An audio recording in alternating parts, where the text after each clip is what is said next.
Hello and welcome to filler form. So कैसे सब लोग, आई होप सब ठीक होंगे, सब बढ़िया होंगे। So welcome in today's class. My name is Muddasir Amin. I am presenting here MCQ series regarding paper 1 UGC NET JRF. Okay, so आज का जो एमसीक्यू सीरीज रहेगा वो रहेगा लॉजिकल रीजनिंग पे। ठीक है, सो आपका जो एग्जाम होने वाला था 12, 13, 14 को, अब वो एग्जाम पोस्टपोन हो गया है ना। 20 सितंबर से लेकर 30 सितंबर तक वो लिया जाएगा। ठीक है, इस बीच में तो आपको अभी भी मौका है। अगर आपने अभी भी ज़्यादा प्रिपरेशन नहीं की है, आप अभी भी पढ़ सकते हो। ठीक है, सो देखते हैं हमारा टारगेट क्या रहता है। हमारा टारगेट रहता है top 20 MCQs daily and paper 1 teaching and research aptitude 2 PM। हमारा मिशन क्या है? यूजीसी नेट जेआरएफ को क्रैक करना। ओके, सो ये 2 PM का जो एमसी क्लास रहता है, इसको आप मिस मत करिएगा। अगर आपने इसको मिस किया तो आपने बहुत कुछ खो दिया। सो आप इसके साथ बने रहे, जुड़े रहे। डिफरेंट डिफरेंट टाइप्स के क्वेश्चंस आ जाते हैं, है ना। सो हम आपको यहाँ पे सिखाते हैं किस तरह के क्वेश्चन, यहाँ पे प्रैक्टिस क्वेश्चंस करवाए जाते हैं, टॉपिक्स के रिलेटेड क्वेश्चंस करवाए जाते हैं। ठीक है, so yes, good afternoon everyone. So आप इसके साथ जुड़े रहिए। ठीक है, आपके पूरे कंसेप्ट से हम पे क्लियर होते हैं। ठीक है, और जो चैनल पे नए हो, चैनल को सब्सक्राइब करो और बेल को प्रेस करके रखो ताकि नेक्स्ट टाइम आपको नोटिफिकेशन मिल जाएगी। ठीक है, सो आप 2 PM की क्लास को मिस मत करिएगा। ठीक है, सो आई होप आप नहीं मिस करोगे।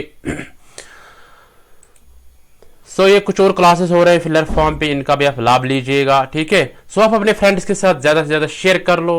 और उसके बाद हम स्टार्ट करते हैं आज का एमसीक्यू सीरीज, और आप खुद भी थम्स अप करिए। ठीक है, so then we will begin our today's MCQ series. Yes, good afternoon everyone. So are you ready? Thumbs up करिए सब। देखो आपके पास अभी भी टाइम है, अगर आपने अभी भी पढ़ा नहीं है। ठीक है, देखो जिन्होंने ऑलरेडी पढ़ा है ना, अब वो बोलते थे हम अब एग्जाम दे देंगे।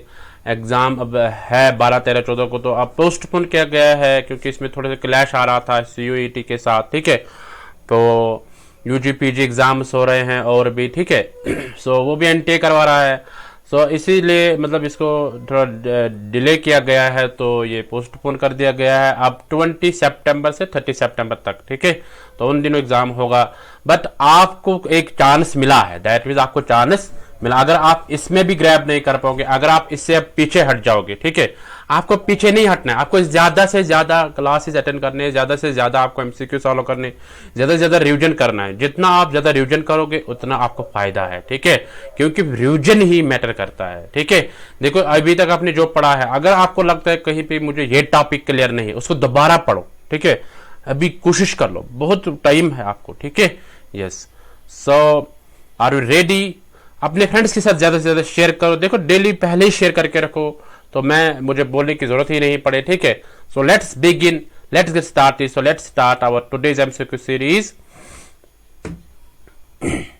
यस, सो ये रहा आपके स्क्रीन पे क्वेश्चन 1, इसको पढ़ लो और आंसर कर लो।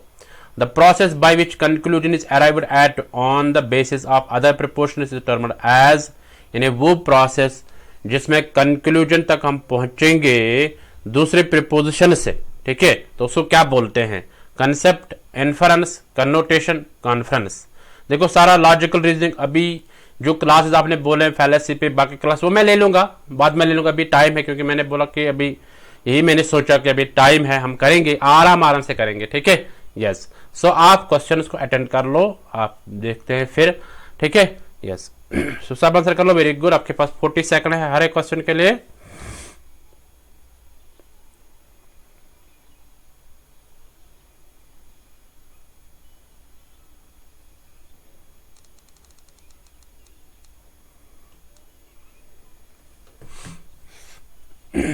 तो वो प्रोसेस कौन सी है जिसमें कंक्लूजन जो है, कंक्लूजन तक हम पहुंचते हैं बट दूसरे प्रपोजिशन से, on the base of other preposition. दूसरे प्रपोजिशन होते हैं, दूसरे स्टेटमेंट्स होते हैं, तो उसको क्या बोलते हैं? कंसेप्ट बोलते हैं, इन्फ्रेंस बोलते हैं, कन्नोटेशन बोलते हैं, कॉन्फ्रेंस बोलते हैं।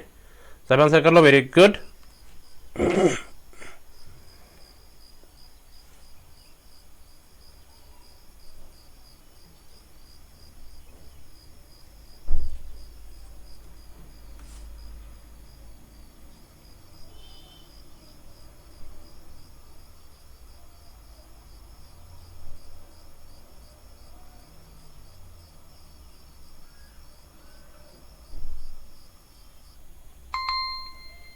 तो यहाँ पे आपका टाइम खत्म हो गया, देखते हैं इसका आंसर क्या होगा। B part is the correct answer, inference उसको बोलते हैं, ठीक है। हाँ सो इन्फ्रेंस किसको बोलते हैं, यानी वो प्रोसेस जिसमें हम डायरेक्टली कहाँ पहुंचते हैं, bye which conclusion is arrived, conclusion तक हम पहुंचते हैं। बट वो कंक्लूजन तक हम कैसे पहुंचते हैं, हम दूसरे प्रिपोजिशन से मदद लेते हैं तो हम कंक्लूजन तक पहुंचते हैं, उसको इन्फ्रेंस बोलते हैं, ठीक है। सो इन्फ्रेंस यानी दैट मीन्स के अदर दूसरे प्रिपोजिशन से हम मान के चलते हैं तो फिर हम कंक्लूजन तक पहुंचते हैं, ठीक है। So I hope you got it. चलते क्वेश्चन नंबर 2 पे, इसको पढ़ लो, आंसर कर लो। Propositions that support the conclusion of an argument are called, वो प्रिपोजिशंस जो सपोर्ट करते हैं कंक्लूजन को एक आर्गुमेंट के जो कंक्लूजन है वो सपोर्ट करते हैं प्रिपोजिशंस को, ठीक है। हाँ नहीं, प्रिपोजिशंस जो है वो सपोर्ट करते हैं कंक्लूजन को एक आर्गुमेंट के कंक्लूजन है, फॉर एक या दो कंक्लूजन है, ठीक है, या एक कंक्लूजन होगा, तो उसको सपोर्ट कौन करता है, प्रिपोजिशंस। तो उसको क्या कहते हैं, inferences, premises, concepts, none of the above. आप सब आंसर कर लो, वेरी गुड।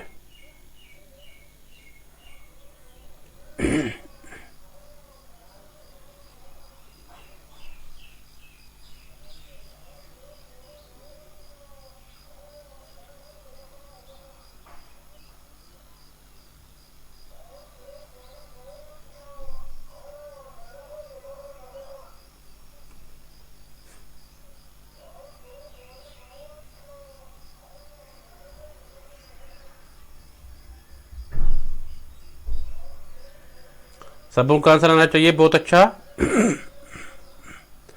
देखो क्वेश्चंस को अच्छे से समझो, है ना, हिंदी में भी है, मैं खुद भी समझाता हूं, तो आपको कोई दिक्कत नहीं है, कोई परेशानी नहीं है।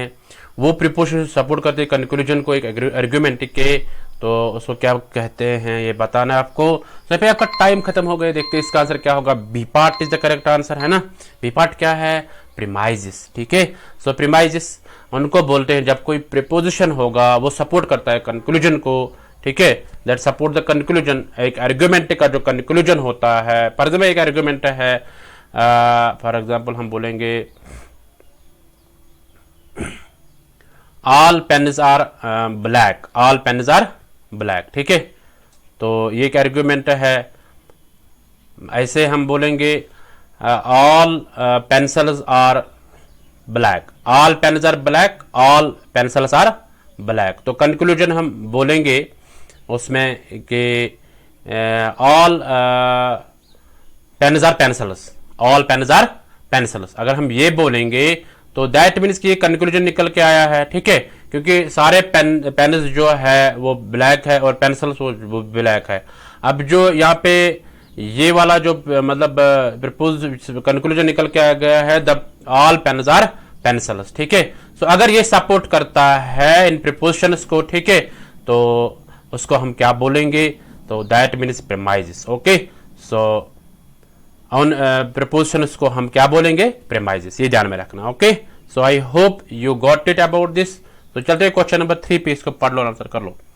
That proposition which is affirmed on the basis of premises is called, वो प्रिपोजिशन जिसको हम मतलब कंफर्म करते हैं प्रेमाइजेस के आधार पे, ठीक है, तो उसको क्या बोलते हैं, ए मेजर टर्म, बी है कंसेप्ट, सी है कंक्लूजन, डी है सिलॉजिज्म। सब आंसर कर लो, वेरी गुड। आपके पास 40 सेकंड है, हर एक क्वेश्चन के लिए 40 सेकंड है। देखो क्वेश्चन जब आप इन प्रैक्टिस क्वेश्चन को कर लोगे तो आप एग्जाम में कोई प्रॉब्लम नहीं होगी, ठीक है। हाँ ये ध्यान में रखना, ये यूनिट हमने नहीं करवाया था, यूनिट 6 है लॉजिकल रीजनिंग, ठीक है। हाँ ये ध्यान में रखना आप, क्योंकि ये भी इंपॉर्टेंट यूनिट है, ठीक है, इसको हम करवाएंगे इन दिनों, 5-6 दिन इस पे लगेंगे, ठीक है। और जो इसमें मतलब डिफिकल्ट कंसेप्ट मैं वो उस पे स्पेशल क्लास ले लूंगा, ठीक है। सो आप चिंता मत करो, ठीक है, आप सिर्फ क्वेश्चन को यहाँ पे अटेंड कर लो। फिर हम मिक्सर एमसीक्यूज भी लाएंगे इस पे, ठीक है, यस। वो प्रिपोजिशन जिसको हम कंफर्म करते हैं किसके बेस पे, प्रेमाइजेस के बेस पे, तो उसको क्या बोलते हैं। सो ये देखते हैं इसका आंसर क्या होगा। C part the correct, conclusion इसको बोलते हैं, ठीक है। वो प्रिपोजिशन जिसको हम कंफर्म करते हैं प्रेमाइजेस के आधार पे, तो उसको बोलते हैं conclusion, okay. So I hope you got it. चलते क्वेश्चन नंबर 4 पे, इसको पढ़ लो, आंसर कर लो। Deduction and induction are two main forms of, deduction और इंडक्शन जो है ये किसके दो फॉर्म्स है? ए है बिलीफ्स, बी है कंसेप्ट, सी है रीजनिंग, डी है एजम्पशन। सब आंसर कर लो, वेरी गुड। देखो यहाँ पे कोई टेंशन करने की जरूरत नहीं है। अगर आपको क्वेश्चन अच्छे से समझ में आ गया है तो आपको कोई प्रॉब्लम नहीं होगी। सिर्फ आप क्वेश्चन को अच्छे से समझो, ठीक है, और जो थ्योरी आपने पढ़ी होगी उसको भी आप रिवीजन करते रहो, ठीक है। जितना आप रिवीजन करोगे उतना आपके कॉन्सेप्ट्स क्लियर हो जाएंगे, उतना आप अच्छे से क्वालिफाई 100% आप लेके आ जाओगे, ठीक है। यस, और क्वेश्चंस को अच्छे से मतलब अटेंड कर लो, ठीक है। हाँ वेरी गुड, सबको का आंसर आना चाहिए, बहुत अच्छा। डिडक्शन और इंडक्शन जो है ये दो मेन फॉर्म्स है किसके? हाँ ये बताना आपको। देखो आपको चिंता करने की कोई जरूरत नहीं है, आपको टाइम मिला है। देखो जिन्होंने ऑलरेडी दिया है एग्जाम, अब वो सोचते हैं कि क्या पता हमारा रिजल्ट क्या ऐसा होगा। आपके पास देखते हैं पहले इसका आंसर सी पार्ट है ना। सी पार्ट क्या है? रीजनिंग के दो टाइप्स है, जिसको हम बोलते हैं deductive reasoning and inductive reasoning, ठीक है। सो ये दो मेन फॉर्म्स है रीजनिंग के। Okay, so I hope you got it. चलते क्वेश्चन 5 पे, इसको पढ़ लो और आंसर कर लो। Reasoning where we start with certain particular statement and conclude with a universal statement is called एक रीजनिंग जो हम स्टार्ट करते हैं एक पर्टिकुलर स्टेटमेंट से, तो इसको कंक्लूड हम यूनिवर्सल स्टेटमेंट से करते हैं, तो उसको क्या बोलते हैं? ये है deductive reasoning, inductive reasoning, abnormal reasoning, D है ट्रांसेंडेंटल रीजनिंग। सब आंसर कर लो, वेरी गुड।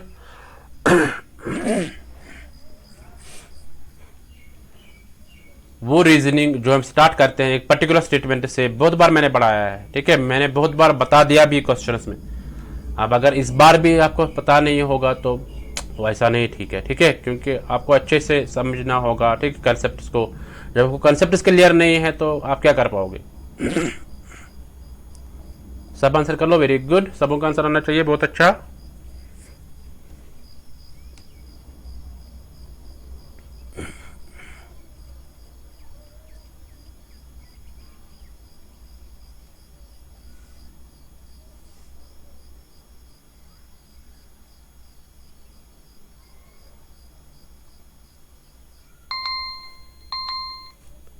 देखते हैं इसका आंसर क्या होगा यार। आपकी स्क्रीन पे इसका answer B part, B part का इंडक्टिव रीजनिंग।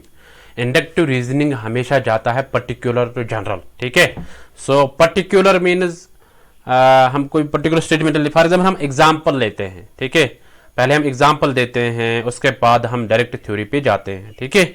हाँ ये ध्यान में रखो, जैसे साइंस सब्जेक्ट्स है या बायोलॉजी है या कोई फिजिक्स है, केमिस्ट्री है, पहले हम कोई एग्जाम्पल उसमें देते हैं, या हिस्ट्री की या कोई और सब, जियोग्राफी है, ठीक है। तो पहले हम क्या करते हैं उसमें, हम क्या करते हैं उसमें पहले एग्जाम्पल देते हैं। तो एग्जाम्पल को मान के चलो ये पर्टिकुलर होता है, क्योंकि एग्जाम्पल से समझ में आ जाता है। तो पर्टिकुलर का मतलब है समझना, ठीक है, जिससे समझ में आ जाएगा डायरेक्ट, ठीक है। तो उसके बाद हम अप्लाई करते हैं थ्योरी को, दैट इज यूनिवर्सल स्टेटमेंट, ठीक है, that is general. Universal mean general, ठीक है, जनरलाइज हम फिर करते हैं, ठीक है। हाँ तो कंक्लूड हम करते हैं जनरलाइज से, ठीक है।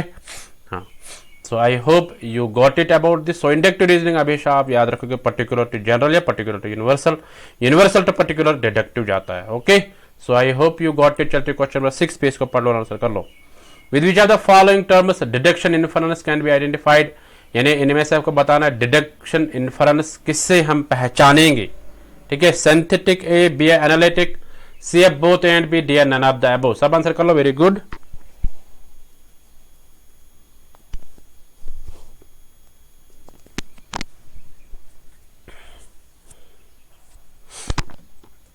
आपके पास 40 सेकंड्स है, आप आंसर कर लो सब। मैं से आपको बताना कौन सी टर्म ऐसी है जिससे डिडक्टिव इन्फरेंस हम आइडेंटिफाई कर सकते हैं।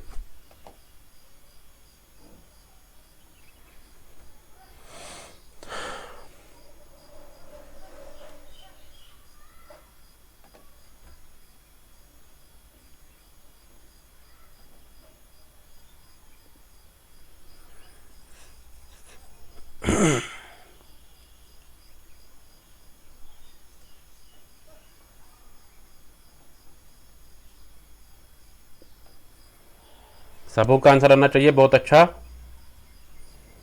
डिडक्टिव इन्फ्रेंस जो है हम उसको कैसे आइडेंटिफाई कर लेंगे ये बताना आपको।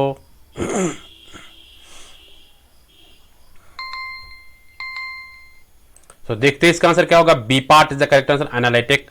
सो ऐसी कौन सी टर्म है जिससे हम डिडक्टिव इन्फ्रेंसेस पहचान सकते हैं? सो है वो है एनालिटिक, ठीक है, या एनालिसिस हम बोलते हैं।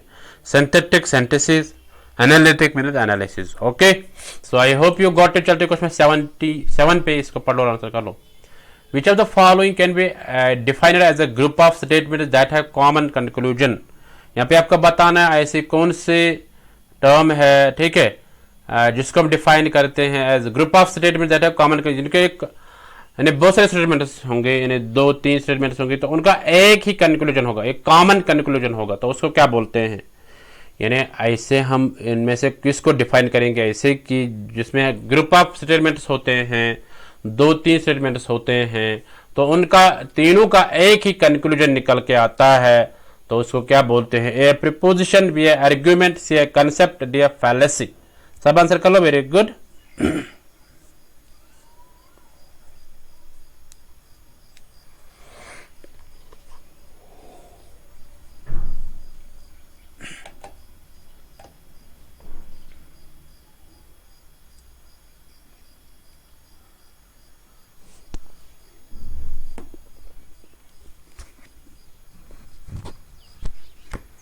मतलब 2-4 स्टेटमेंट्स होंगे तो उनका एक ही कंक्लूजन निकल के आएगा, तो उसको क्या बोलते हैं ये बताना आपको।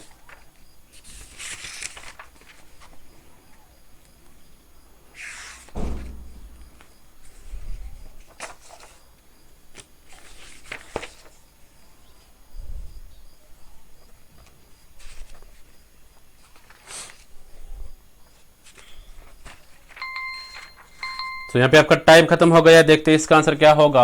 ए part is the correct answer. Proposition उसका बोलते हैं, यानी 2-4 स्टेटमेंट्स होंगे या 2 या 3 स्टेटमेंट्स होंगे, तो उनका एक ही कंक्लूजन, कॉमन तीनों का एक ही कंक्लूजन निकल के आएगा, उसको प्रीपोजिशन बोलते हैं। Okay, so I hope you got it. चलते क्वेश्चन नंबर 8 पे, इसको पढ़ लो और आंसर कर लो। आप पढ़ लो और आंसर कर लो। आपके पास 40 सेकंड्स है।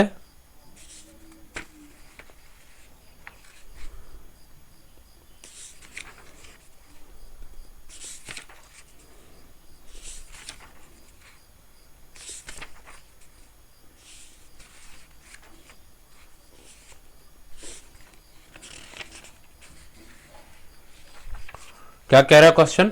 The premises provide conclusive grounds for conclusion in, यानी वो प्रीमाइजेस जो हमें देता है कंक्लूसिव ग्राउंड्स, यानी कंक्लूजन जो हमें देता है फॉर कंक्लूजन, कंक्लूजन के लिए कंक्लूजन देता है, तो उसको क्या बोलते हैं? Inductive reasoning, deductive reasoning, initiative reasoning, none of the above. सब आंसर कर लो, वेरी गुड।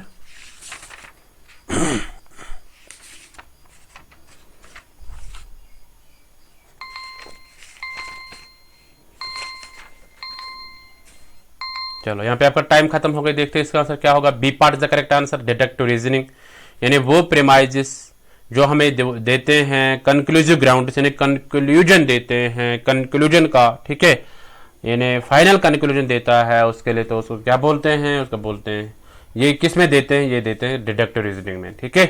हाँ, यानी कंक्लूजन को कंक्लूसिव ग्राउंड देते हैं, ठीक है। वो प्रीमाइजेस ये किस में देते हैं? ये प्रीमाइजेस ये है डिडक्टिव रीजनिंग के। Okay, so I hope you got it. चलते क्वेश्चन नंबर 9 पे, इसको पढ़ लो, आंसर कर लो। ऐसे क्वेश्चन जो है ना, इनको आप रट लो माइंड में, ठीक है, ऐसे याद नहीं रहेंगे। जब आप इनको माइंड में रट लोगे, देन थोड़ा सा और प्रैक्टिस करिए, प्रैक्टिस करिए, जितना प्रैक्टिस करोगे इन क्वेश्चन का, तब आप ये याद रहेंगे। अगर आप इनका मतलब ऐसे ले लोगे तो फिर ये आ जाएंगे नहीं। इनको प्रैक्टिस करो, जितना आप इनको प्रैक्टिस कर लोगे। इनकी सिर्फ एक ही ट्रिक है कि आप प्रैक्टिस कर लो ऐसे क्वेश्चंस की, ठीक है। हाँ, the defining feature of a valid deduction is it is, जो हम एक वैलिड डिडक्शन को डिफाइन जब करते हैं, ठीक है, उसके कैरेक्टरिस्टिक देखते हैं, फीचर देखते हैं, तो उसको क्या बोलते हैं? वो है वैगनेस है, अनसर्टेनिटी है, इनडेफिनेटनेस है, सर्टेनिटी है। चलो सब आंसर कर लो, वेरी गुड।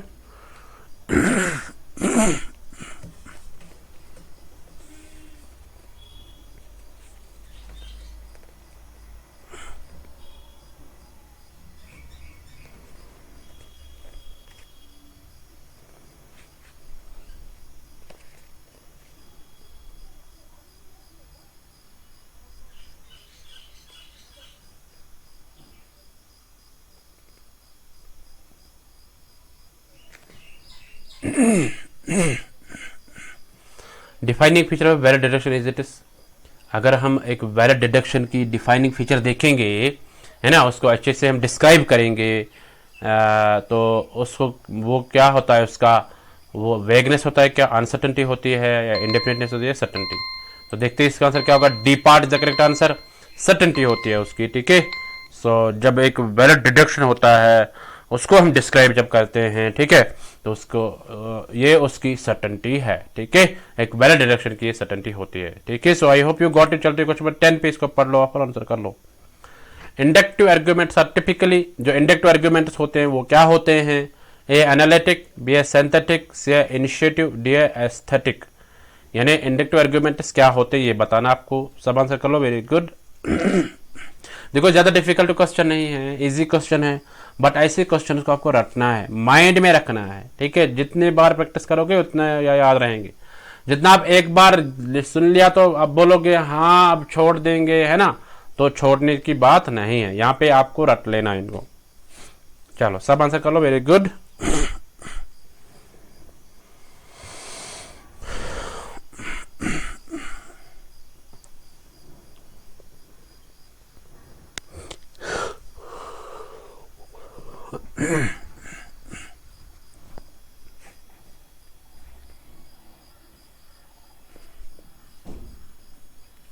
सबों का आंसर आना चाहिए।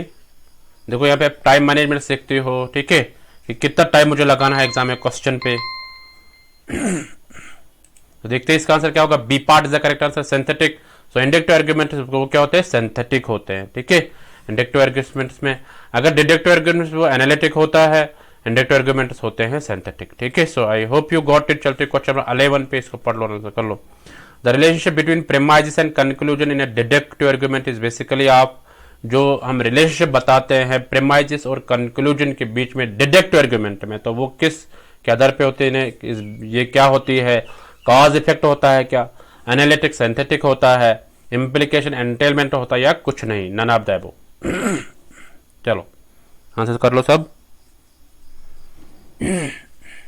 यानी जो रिलेशनशिप हम दिखाते हैं प्रेमाइसिस और कंक्लूजन के बीच में, बट डिडक्टिव आर्ग्यूमेंट में, नॉट इंडक्टिव आर्ग्यूमेंट, ये ध्यान में रखना, किसमें, डिडक्टिव आर्ग्यूमेंट में, ठीक है।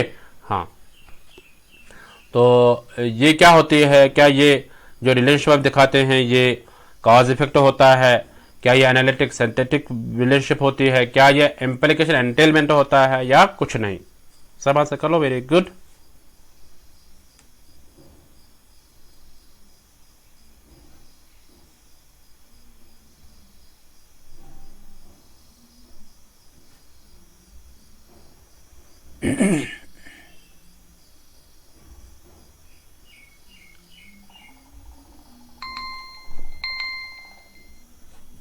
तो देखते हैं इसका आंसर क्या होगा। C part is the correct answer, cause effect होता है ये, ठीक है। प्रेमाइसिस और कंक्लूजन के बीच में जब हम रिलेशनशिप देखते हैं, ये कॉज इफेक्ट की एक रिलेशनशिप होती है, ठीक है। कॉज और कॉज से देखेंगे इफेक्ट क्या होगा, ठीक है। हाँ, जब ये मेजर करेंगे हम कॉज एंड इफेक्ट रिलेशनशिप, तो उस वक्त हम बोलते हैं ये रिलेशनशिप है प्रीमाइसिस और कंक्लूजन के, but in deductive argument. Okay, so I hope you got it. चलते क्वेश्चन नंबर 12 पे, इसको पढ़ लो और आंसर कर लो। In inductive reasoning the conclusion is, जो इंडक्टिव रीजनिंग होती है कंक्लूजन क्या होता है उसमें, probable, certain, definite, predictable. In inductive reasoning में कंक्लूजन क्या होता है, प्रोबेबल होता है, सर्टन होती है, या डेफिनेट होती है, या प्रेडिक्टेबल होती है। सब आंसर कर लो, वेरी गुड।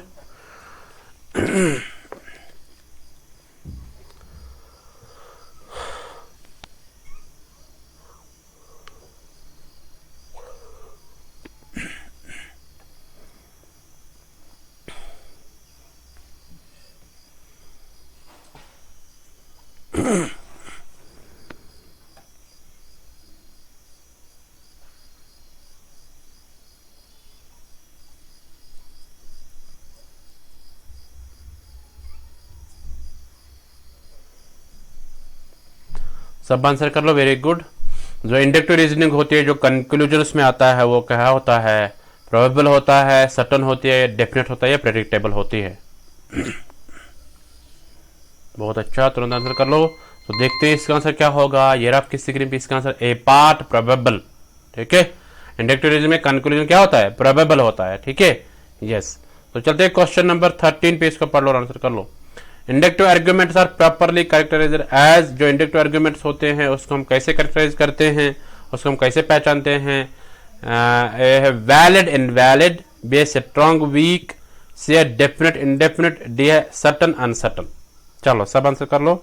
देखो ये कंसेप्चुअल है, अगर आपने अच्छे से पढ़ लिया होगा इंडक्टिव आर्गुमेंट डिडक्टिव आर्गुमेंट को, तब आपको ये क्वेश्चन इजी लगेगा।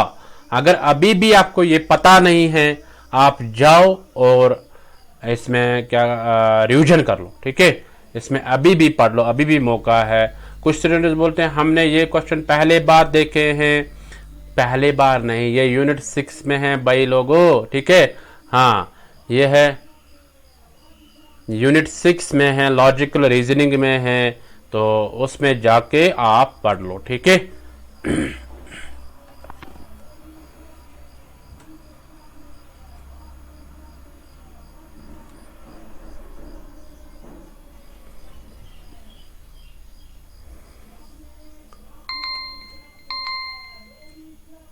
देखते हैं इसका आंसर क्या होगा। B part is the strong weak. Inductive arguments में हम प्रॉपरली कैरेक्टराइज कैसे करते हैं, स्ट्रॉन्ग और वीक रिलेशनशिप जब दिखाते हैं, ठीक है। हाँ, स्ट्रॉन्ग वीक दिखाते हैं। तो चलते हैं क्वेश्चन 14 पे, इसको पढ़ लो और आंसर कर लो।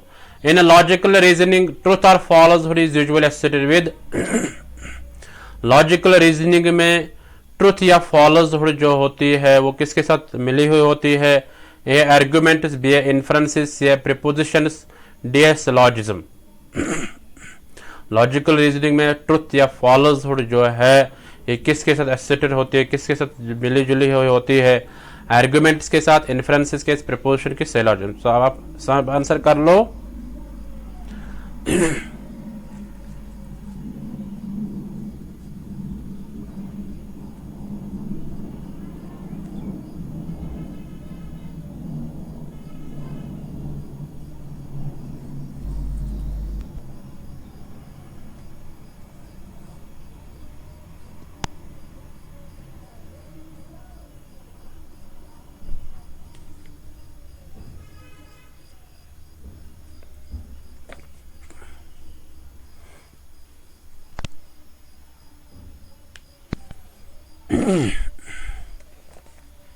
लॉजिकल रीजनिंग में ट्रुथ या फॉलोज जो होती है सो किसके साथ सेट है, ए आर्गुमेंट्स, बी इन्फ्रेंसेस, या प्रीपोजिशन, डी सिलॉजिज्म। तो देखते हैं इसका आंसर क्या होगा। इजी क्वेश्चन था, सी पार्ट प्रीपोजिशंस, ठीक है। ट्रुथ या फॉलोज होता है किसके साथ मिला हुआ, प्रीपोजिशंस के साथ, ठीक है। यानी जो प्रीपोजिशंस होगा, अब जो कंक्लूजन आता है उसमें कि वो ट्रू है या फॉल्स है, ठीक है। तो वो मिला हुआ होता है किसके साथ, प्रीपोजिशन के साथ, ओके। तो ध्यान में रखना। आप चलते क्वेश्चन 15 पे, इसको पढ़ लो और आंसर कर लो। वैलिडिटी और इनवैलिडिटी में बी प्रेडिक्टेड ऑफ, यानी जो वैलिडिटी और इनवैलिडिटी जो है इसको हम कैसे प्रेडिक्ट करते हैं, ए है डिडक्टिव आर्गुमेंट से करते हैं क्या, बी है प्रीपोजिशन से करते हैं, सी है टर्म्स से, यानी middle term, minor term, major term, D है कंसेप्ट। सब आंसर कर लो, वेरी गुड।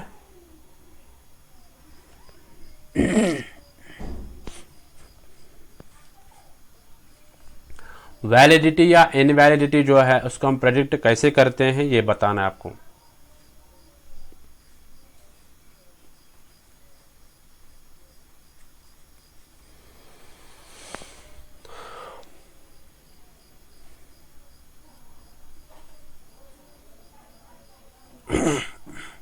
इस पे हम पूरे कंसेप्ट क्लियर करवाएंगे, ठीक है। देखो एक बात है, अगर आपने अभी भी जो पिछले जो क्लासेस है अगर आपने वो नहीं देखे हैं, आप जाओ फिलर फॉर्म पे, वहाँ पे 5000 MCQs एक प्लेलिस्ट है और एक है MCQs फॉर नेट JRF दूसरा प्लेलिस्ट।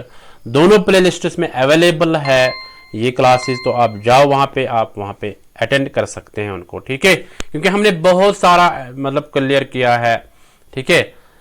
सो देखते हैं इसका आंसर क्या होगा। A part is the correct answer, deductive argument, ठीक है। सो डिडक्टिव आर्गुमेंट से हम प्रेडिक्ट करते हैं वैलिडिटी या invalidity, okay. So I hope you got it. चलते क्वेश्चन नंबर 16 पे, इसको पढ़ लो आंसर कर लो।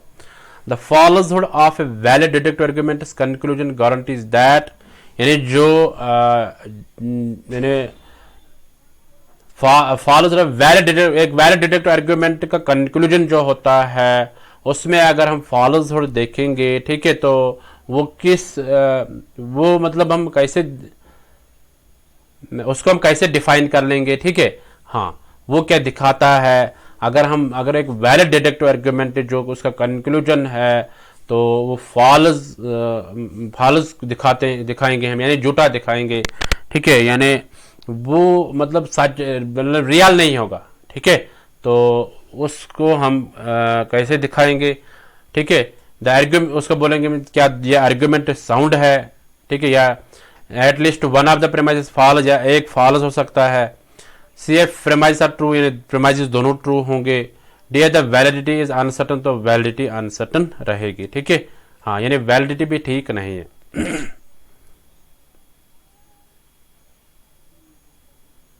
चलो सब आंसर कर लो, वेरी गुड। फॉल्सहुड का मतलब है यानी फॉल्स स्टेटमेंट्स होंगे, ठीक है। हाँ, फॉल्स होगा यानी रियल नहीं होगा, वैलिड, या हम बोलेंगे वो आर्ग्यूमेंट जो होगा है ना उसमें मतलब वैलिडिटी नहीं होगी, रियलिटी नहीं होगी, ठीक है। हाँ, ये ध्यान में रखना आप। सो यानी वो फॉल्सहुड अगर हम दिखाएंगे उसकी एक वैलिड डिडक्टिव आर्ग्यूमेंट की उसके कंक्लूजन की, तो वो क्या दिखाता हमें ये बताना आपको।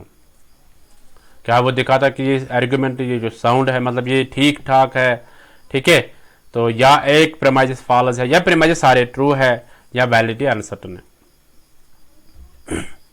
देखो ये कंसेप्ट क्लियर होंगे जब आप थ्योरी पढ़ोगे अच्छे से, ठीक है। हाँ, वहां पे आपको एग्जाम्पल भी समझ में आ जाएंगे अच्छे से। सो देखते हैं इसका आंसर क्या होगा। B part is the correct answer. At least one of the premises false, तो उसमें जब फॉल्स दिखाएंगे तो बेसिकली जो उसमें एक ना एक प्रेमाइजेस फॉल्स हो ही होगा, ठीक है। हाँ, यानी एक प्रेमाइजेस फॉल्स रहेगा उसमें, क्योंकि ये फॉल्स ऑलरेडी कहता है, देखो साउंड नहीं होगा, ठीक नहीं होगा, ट्रू नहीं होगा, प्रेमाइजेस ट्रू भी नहीं होंगे, अनसर्टन भी नहीं होगा, तो इसमें बोलेंगे हम कम से कम एक मतलब प्रेमाइज जो होगा वो फॉल्स रहेगा, ठीक है। So I hope you got it. चलते क्वेश्चन नंबर 17 पे, इसको पढ़ लो आप और आंसर कर लो। To be critical thinking must be, यानी अगर हमें क्रिटिकल रहना होगा, थिंकिंग कैसी होनी चाहिए, ठीक है। ए प्रैक्टिकल, बी है सोशली रिलेवेंट, सी है इंडिविजुअली सेटिस्फाइंग, डी है एनालिटिकल। यानी मैं दोबारा बता, अगर हमें क्रिटिकल रहना होगा यानी एक हम कहते हैं क्रिटिसाइज करना, ठीक है, यानी किसी चीज, या हम बोलेंगे रिफ्लेक्टिव अगर रहना होगा, तो थिंकिंग कैसी रहनी चाहिए, रिफ्लेक्टिव अगर या क्रिटिकल अगर होना चाहिए तो उस वक्त थिंकिंग कैसी होनी चाहिए, ये बताना आपको। चलो सब आंसर कर लो, वेरी गुड।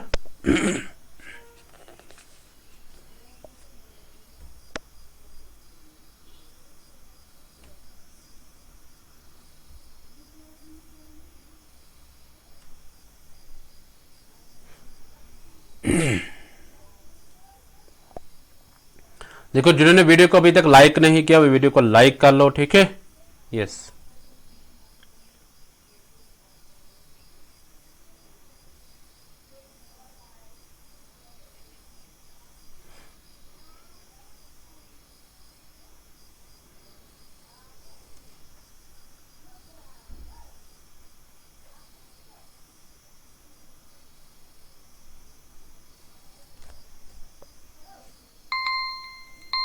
यहाँ पे आपका टाइम खत्म हो गया है, थोड़ा सा रुकते हैं एक सेकंड।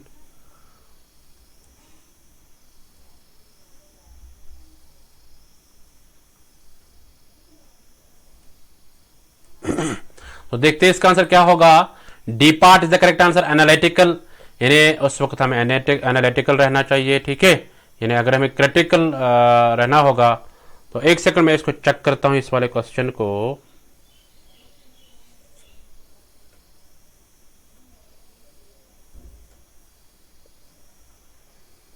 इसको मैं थोड़ा सा चेक करूंगा इस वाले क्वेश्चन को, ठीक है, तब हम फिर नेक्स्ट क्वेश्चन पे चलेंगे।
देखो पिछली बार आई थिंक मैंने ये क्वेश्चन करवाया था, उसमें मैंने सोशली रिलेवेंट बताया था, है ना।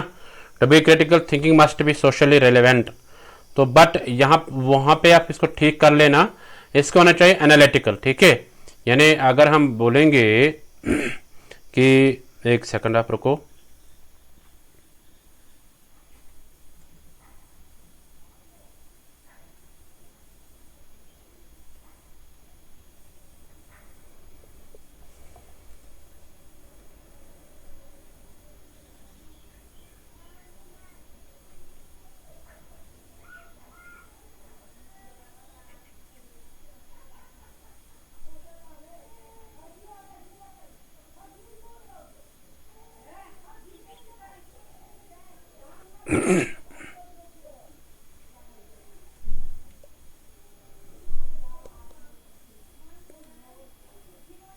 एक सेकंड एक सेकंड।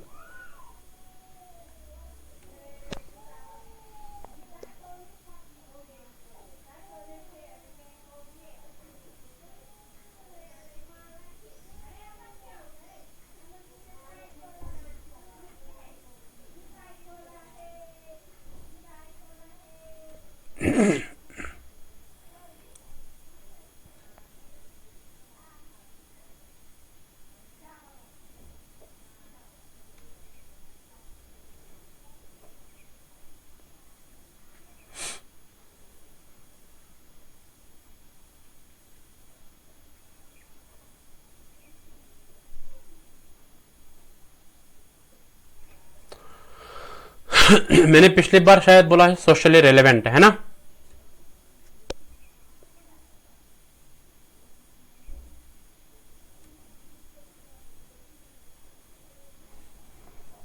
हाँ, इसको आप ठीक कर लेना, ये इसको सोशली रिलेवेंट ही आएगा, क्योंकि पिछली बार मैंने बोला था उसमें सोशली रिलेवेंट आएगा। सो यानी जब भी हमें क्रिटिकल रहना होगा तो थिंकिंग जो होनी चाहिए वो मिली जुली होनी चाहिए सोसाइटी के साथ, ठीक है। हाँ, सोशली रेलेवेंट होनी चाहिए, ठीक है। So socially relevant is the correct answer. So यहाँ पे इसको बी पार्ट आएगा, ठीक है। एक सेकंड, इसको हम थोड़ा सा ठीक करते हैं।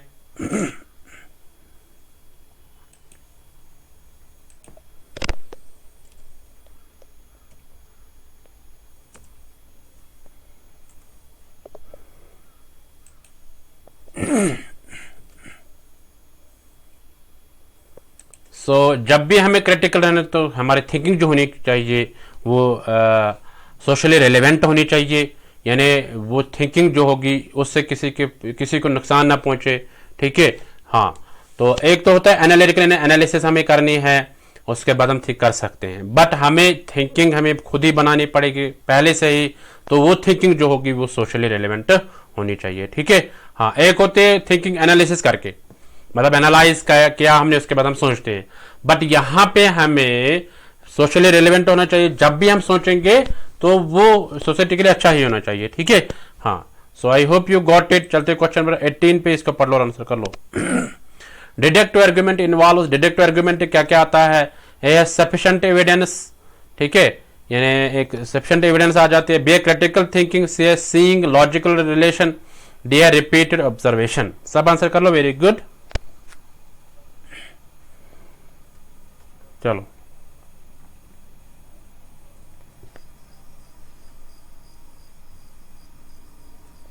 ये डिडक्टिव आर्गुमेंट में क्या क्या आता है ये बताना आपको। सफिशिएंट एविडेंस आ जाती है, यानी एक मतलब जितनी हमें एविडेंस जरूरत होती है उतनी आ जाती है। बी ए क्रिटिकल थिंकिंग होती है। से सीइंग, लॉजिकल रिलेशन हम दिखाते हैं, उसमें एक लॉजिक की मतलब रिलेशनशिप दिखाते हैं। रीजनिंग रिलेशनशिप मैंने उसमें एक रीजन पीछे होता है, कोई ना कोई रिपीट ऑब्जर्वेशंस होते हैं। तो ये बताना आपको, क्या क्या आता है इसमें। सब आंसर कर लो, वेरी गुड।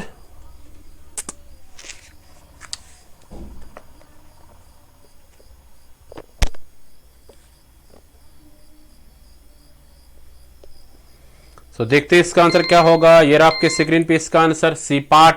तो सी पार्ट क्या, सीइंग लॉजिकल रिलेशन, तो उसमें हम लॉजिकल रिलेशन दिखाते हैं। डिडक्टिव आर्गुमेंट में हम लॉजिकल रिलेशन दिखाते हैं। Okay, so I hope you got it. चलते क्वेश्चन नंबर 19 पे, इसको पढ़ लो और आंसर कर लो।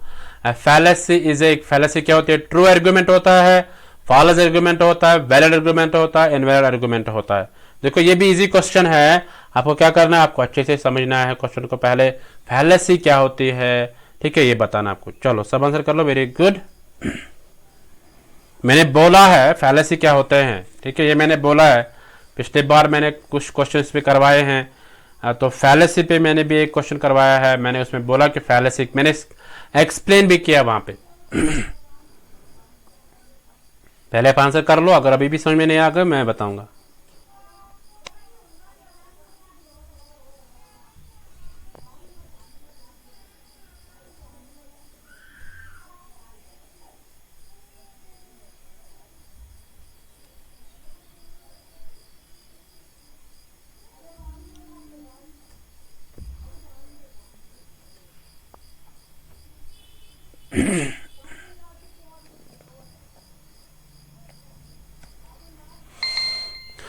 देखते हैं इसका आंसर क्या होगा।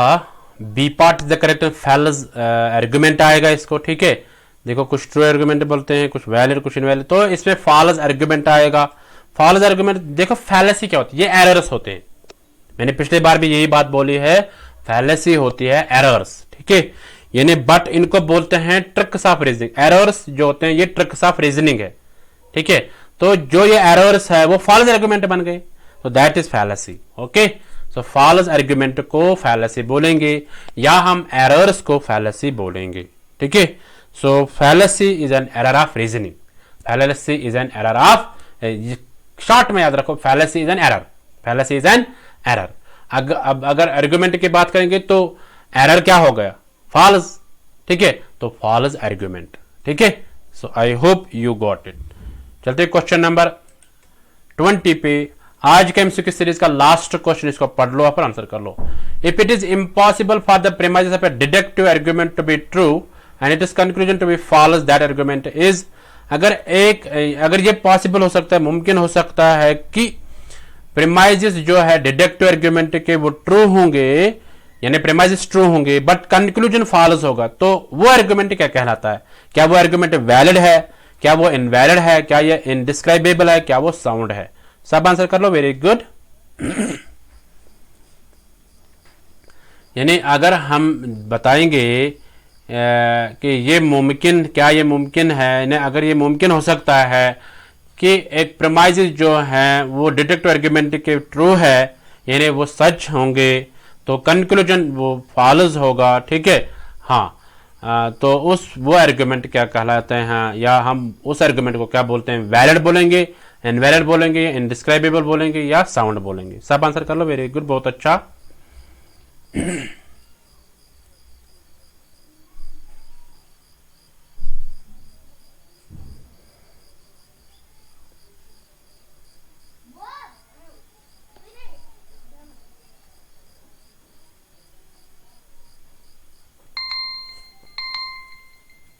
तो सबों का आंसर आना चाहिए। देखते हैं इसका आंसर क्या होगा। ये आपके स्क्रीन पे इसका answer B part. So B part is the correct answer, invalid, क्योंकि उस डिडक्टिव आर्गुमेंट जो प्रीमाइसेस होंगे वो ट्रू होंगे, वो तो है ही, बट कंक्लूजन फॉल्स होगा तो उसको क्या बोलेंगे, इनवैलिड बोलेंगे, है ना। समझ में आ गया। कंक्लूजन जो वो फॉल्स है, अगर कंक्लूजन भी ट्रू होगा तो वैलिड होगा, प्रीमाइसेस भी ट्रू होंगे, कंक्लूजन भी ट्रू होगा तो वैलिड बन जाएगा, या साउंड भी बन सकते हैं। साउंड सेम मतलब वैलिड, ठीक है, क्योंकि दोनों ट्रू है। इनवैलिड तब है जब कंक्लूजन फॉल्स रहेगा। अब ये कंसेप्ट क्लियर होना चाहिए। डिडक्टिव आर्गुमेंट में जब प्रीमाइसेस ट्रू होंगे, कंक्लूजन फॉल्स होगा, उसको बोलते हैं उस आर्गुमेंट को इनवैलिड आर्गुमेंट। ओके, सो ये थे आज के टॉप 20 एमसीक्यूज, ठीक है। So I hope you enjoy. सो ऐसे इन क्वेश्चंस की प्रैक्टिस कर लो, ठीक है। जिनको मिस हो गए क्वेश्चंस वो दोबारा देख सकते हैं, ठीक है। सो आप अपना फीडबैक दे दीजिए कमेंट सेक्शन में। देखो बहुत कम स्टूडेंट्स फीडबैक देते हैं, ठीक है। सो अगर आप फीडबैक दे दोगे उससे मोटिवेशन आ जाते हैं, उससे हम ज्यादा से ज्यादा मेहनत करते हैं। देखो मैंने आज क्यों लाया ये, क्योंकि एग्जाम पोस्टपोन हो गया है ना। अब एग्जाम पोस्टपोन होने से मैंने बोला कि मैं आपको दोबारा रिवीजन करूं, क्योंकि बहुत सारे स्टूडेंट्स को कॉन्सेप्ट क्लियर नहीं है, इसलिए मैंने दोबारा स्टार्ट किए हैं लॉजिकल रीजनिंग के क्वेश्चंस को, ठीक है। इसको हम कवर करेंगे, इसमें लॉजिकल रीजनिंग के रहेंगे एटलीस्ट 250 क्वेश्चन रहेंगे। तो जब आप इतने क्वेश्चंस करोगे तो वो सारे आपके कंसेप्ट्स क्लियर होते जाएंगे। Okay, so I hope you got it. So थोड़े से हम देखते हैं फीडबैक कौन कौन देता है ज्यादा। सो अनुराधा कुमारी बोलती है sir today awesome revision class, thank you so much sir, so welcome. तो इस तरह अक्षय कुमार बोलता है thank you sir, nice class. Krishna Kant बोलता है we want class on fallacy, तो वो हम करवाएंगे। शिवांगी पूज बोलते हैं thank you so much sir for this amazing session. Sir please 1 या 2 सेशन मॉडल्स पर ले लीजिए, आई मीन जिन्होंने मॉडल्स दिए हों उस रिलेटेड एमसीक्यूज, यानी मॉडल्स पता नहीं इसने करिकुलम मॉडल्स बोला है या टीचिंग मॉडल्स, तो ये एक बार आप क्लियर कर दो कि टीचिंग मॉडल्स आपको है बताने हैं या कुछ और।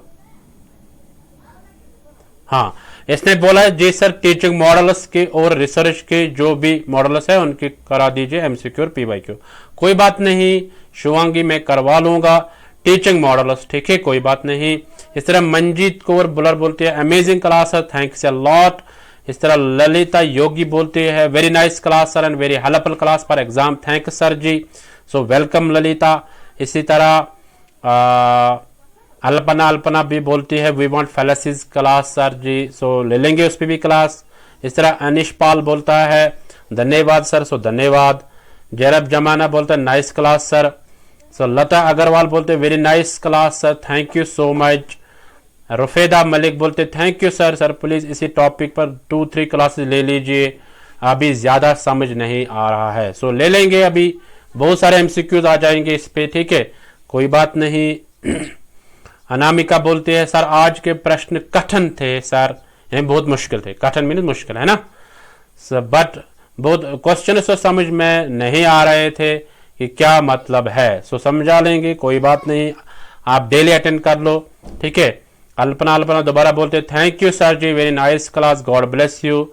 आर कुर सिद्धू बोलते thanks sir, very nice class, nice teaching. So Neetu S Priya बोलती है very nice class sir. Swati Baliyan बोलती है thank you sir ji, very nice class.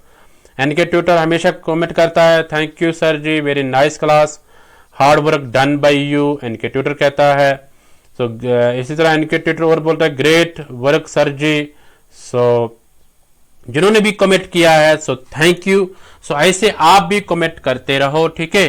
सो इससे क्या होता है, इसमें हमें मोटिवेशन आ जाती है, अगर आप कमेंट कर लोगे उससे हमें मोटिवेशन आ जाती है, नहीं आप मतलब हम अच्छा करते हैं आपके लिए, ठीक है।